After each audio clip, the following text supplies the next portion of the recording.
somebody's been working very hard. And when we look back to the sequence of the 3 speakers we had this afternoon, it seems logical to end really with a philosophical note. Like the preceding speakers, Yvonne DENIER has more than one trick in her head. She's an ethicist with a strong interest in the issues of justice and responsibility in a stochastic world. So, as you were able to notice, she's been working very hard all afternoon, producing a set of mind maps, trying to wrap up what we have learned today and projecting afterwards the learnings to the KCE and projecting us in the next decade with maybe new challenges. We are curious to see what you make up of this afternoon, and we will try and project this on the screen while you explain your summary of the afternoon. Oh, there it is already. So quickly, I will explain to you in 5 words what the philosophical method here is. We have seen many overviews of many methodologies, quantitative research, ethnographic research, sociological research. But now, for me, my task is to be a philosopher. And very often, in Greek philosophy, the task of a philosopher is like they say, it's like playing or being the role of Minerva, flying out at night over the city and look at everything that has happened.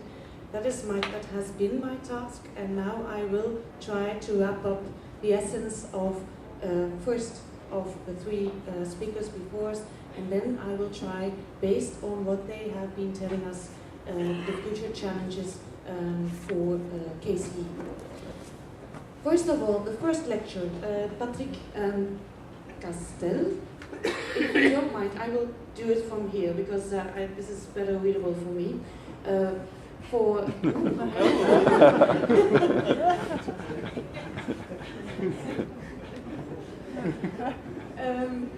It's not really necessary for all of you to be able to read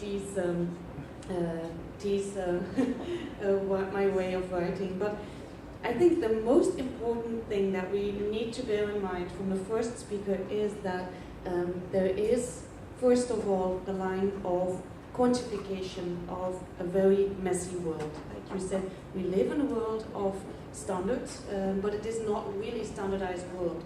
The world we live in is a messy world, and one way or another, we try to grasp the messiness of it by producing standards, which should be able to help us to make a decision that is one way or another accountable. We can explain this decision, we can give reasons for it. That is why we try to provide standards made and developed by experts. That is the way in which we try to grasp the messy world. And in the healthcare, the world is as messy as it is in our daily lives. So that is a tool actually, to help us do this. It is a tool, also a professional tool developed by medical practitioners, a tool developed also, which is also welcomed by policymakers. But it's very interesting that the first speaker has given us insight into the fact that it's not only an objective tool, it's not only a quest to find an objective way of trying to grasp the messiness of the real life, it is also present and part of a political debate. You can take the pointer on the screen. Take the pointer and point on the screen. Yes. The red button. Yes. Voilà. Also part of huge political debates. So in that sense, we already know from the first speaker that even though we try to find an objective and neutral and standardized way of grasping the messiness of the world, it's not fully free from political and democratic debate. So we also have to look critically to these standards, because even the standards can possibly not be a standard. If messy way of saying, trying to say what I mean, but I see this movement, so I think it's okay. A very important element also from the first speaker is that we know we should not forget the clinical perspective. We should not forget the way in which the patient and the physician experience their position, experience their face-to-face relationship, which is also very emotional, which is also a clinical relationship within which people are face-to-face to each other. This is something that is very much involved by the standards that are being publicly developed. Standards that are being publicly developed, for instance, whether or not a certain treatment will be reimbursed at all, has a direct influence on this clinical relationship. So in that sense, it is very important that when we develop guidelines, that we take, or let's say, bring the patient back in. We shouldn't forget the patient. So this is something that we also want to bear in mind. Another important element, so I would like to take to the right, yes, was the fact that we need to be critical of guidelines as in themselves, like you said, the trustworthiness of guidelines in se. Are all guidelines as trustworthy as they aim to be or as they have to be? This depends on who has developed them, who was present in the developmental process, was everybody involved, was there an update on it, were all the facts present in this development, yes or no? So in that sense, we should also remain critical to development of guidelines themselves. So this is also something that I will wrap up at the end. So if we look at the conclusions of the first speaker, we should be aware of the fact that discussions with regard to standardization or standards or trying to grasp an objective standard or an objective way to deal with the messiness of world, that this is typically a subject of discussion, and it should be a subject of discussion. It's not a problem that standards are being discussed. It is a problem when they are no longer being discussed. So that is something we should be critical, and we should remain critical with regard to them. But it doesn't mean that we will find a definite answer to. Standards are not inherently good or bad. It's not like, okay, we discuss them and then either we throw them away or we keep them. No, it's like a constant critical process, which is part of the democratic society. And all the stakeholders are involved. We should not overestimate the universal or reductionist natures. The standards and guidelines, however good they are being developed, they are not the Holy Grail. So in that sense, we should remain critical with regard to what we have, and we should continue the necessity of recent updates, recent focus, maybe even redirections of standards. So in that sense, the job is never done. So in that sense, it's a good thing for KCE. You wouldn't have to close the doors tomorrow. Kept in business, okay. Another very important dimension is that there is a need for broadening of perspectives, broadening of methodology as well. So quantification is very important. Quantitative methods, statistical methods are very important, but we need more sociological, psychological, qualitative research in order to bring in the perspective of the real life, of the patient, of the clinician. So in that sense, this is not an easy job, we have been told by the final speaker. So indeed, there is need. It is a continuing process, and it's not an easy job. So it's not for the next 10 years, it's for the next 100 years or something like that. That you will be very busy. So I would like to take you to the next speaker, John Gwynn. So that was the first speaker, political dimensions of EBM. Now the patient's contribution. The critical question that was being asked here is, why on earth is it so difficult to get the patient to do what we want? Why is it so difficult to have him or her contribute to an optimization of healthcare, of his own health status or general health status? this is really a difficult job. And what is the implication of this for evidence-based medicine? We know that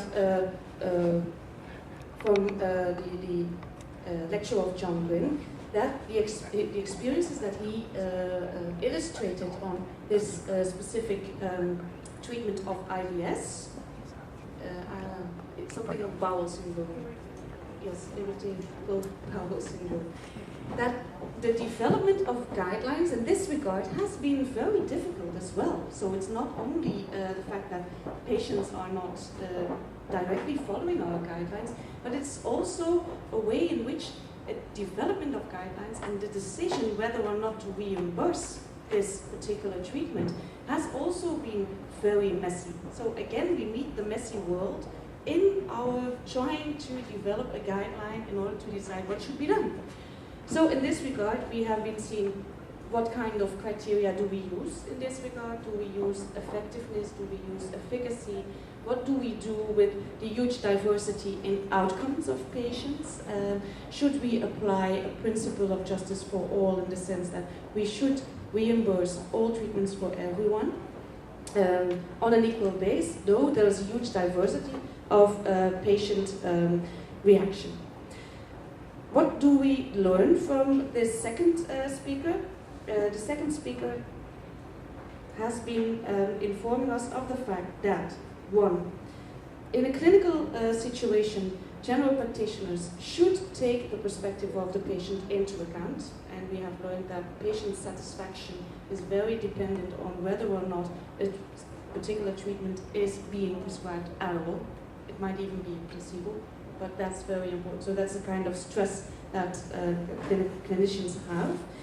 And they should be able, in order to gain or to deal with this pressure, they should be able to explain the findings from literature, from reviews, from guidelines to the patient. So the role of the general practitioner here is to bridge the gap between literature, studies, guidelines, and clinical practitioner. So that's another gap that has to be bridged. I'm looking at the time now.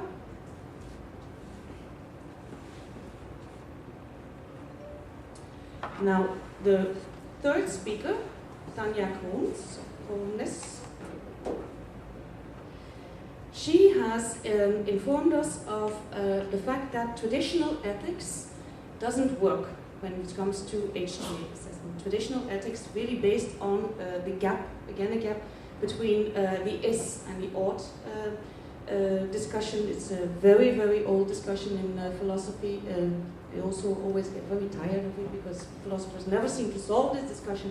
But fortunately, when we apply this discussion to HTA analysis, we can see, and she has proposed to us, a model where facts can meet values, where ethics can be present within HTA analysis, and where even on a meta level, she has made us aware of the fact that even HTA and even the decisions that we make here, and even the choice of of stakeholders, of participants within the development, that even this is value-laden. So even that is ethical in itself.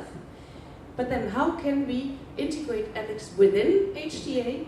And we have to bear in mind 3 elements here, and I would like to focus on these.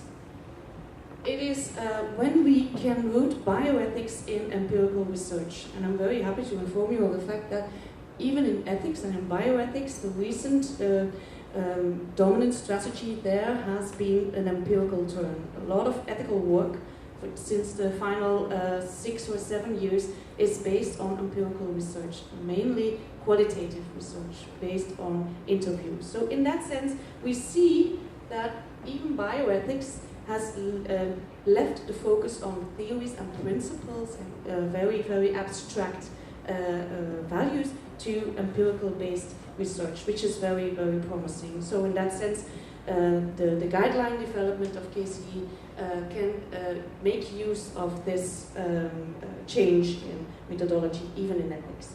Also, a shared decision-making model with a huge or large involvement on the level of the public, even on the level of consumers and also on the level of patients. So in that sense, broaden the stakeholder perspective, and transparency.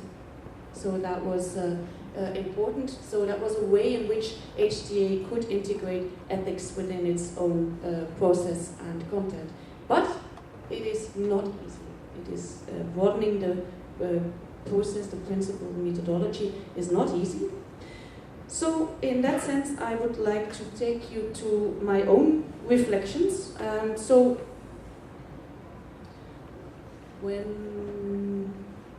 during the coffee break, I had 15 minutes time, and which is always very nice to have little time, so because that keeps your mind sharp. So then I thought for myself, okay, what are the things that I want to bear in mind from this afternoon, from these experts, and what would be my suggestions to KCE?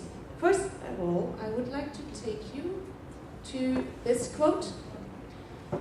So the idea was building the bridges.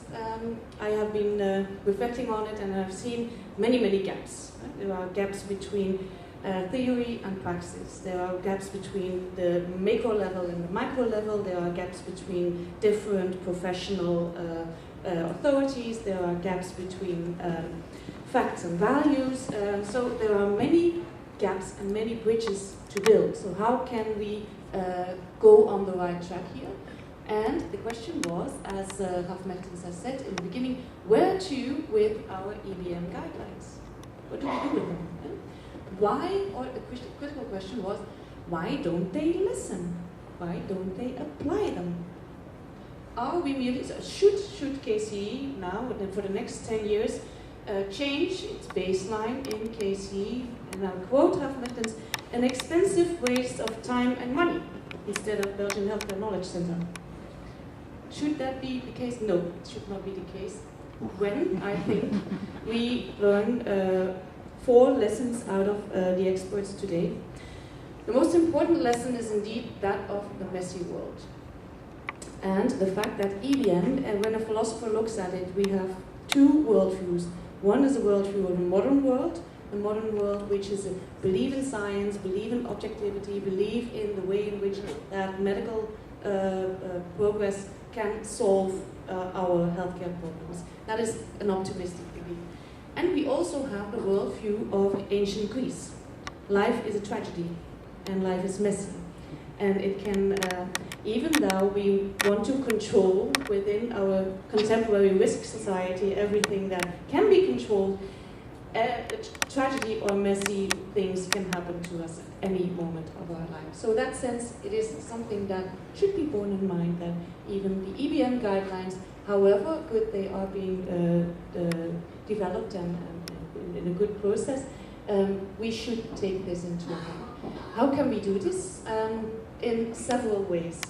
We need to be aware, based on the previous experts, of the political dimensions of EBM guidelines, of the perceptions of the public, the patients and the clinicians. And here we should take the empirical turn in values into account.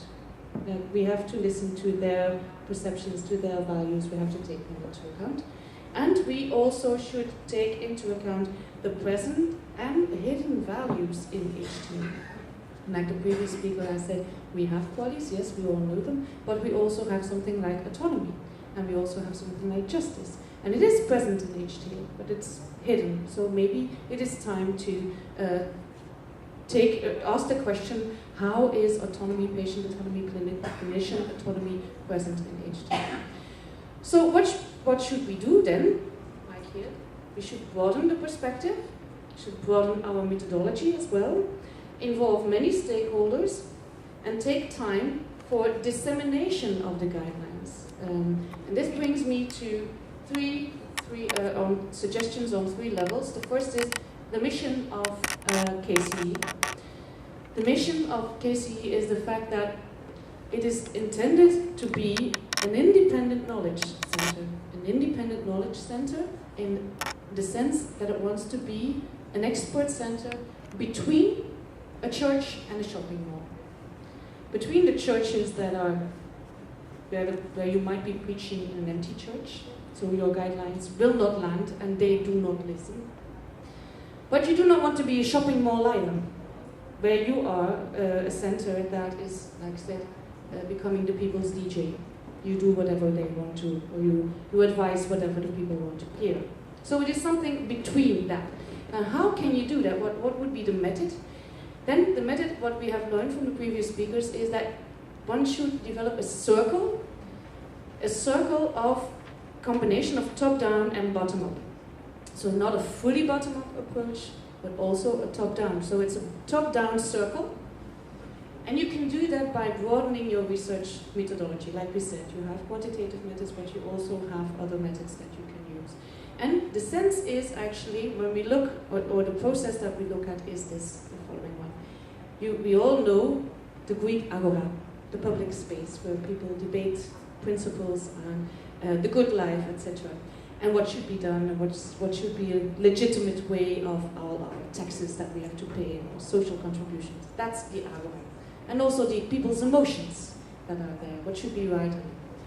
And when we have a question, when we want to develop a guideline on a certain issue, we have to assess what people think and feel about these issues on the agora.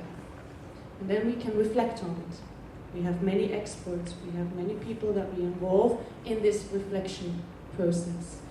And then we develop the guidelines, of course, due to a very, very intensive and very profound method, but there is an important element of dissemination of these guidelines in order for these guidelines to land on the agora.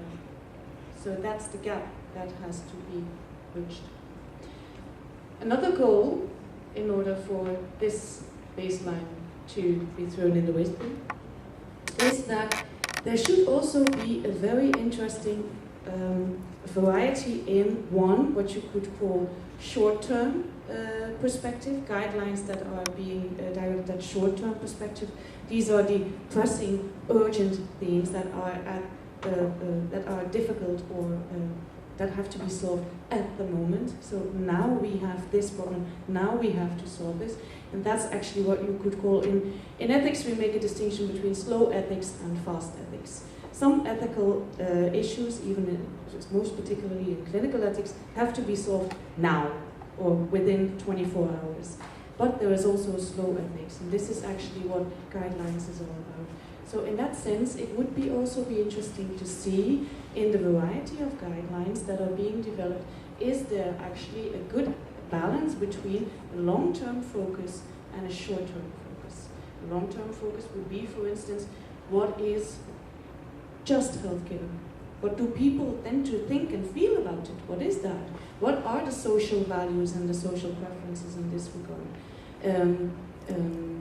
And in that sense, I would like to, this is just a sort of an actual quick baseline, is when it's necessary, then it's good to be quick and to react quickly and to be good enough.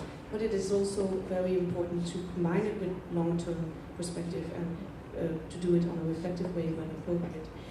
So these are actually my several suggestions, framework for the future, many bridges to build, many gaps to taken care of, and I don't know whether all the gaps will be solved, but one thing is certain, there is a lot of interesting work waiting for you for the coming millennium.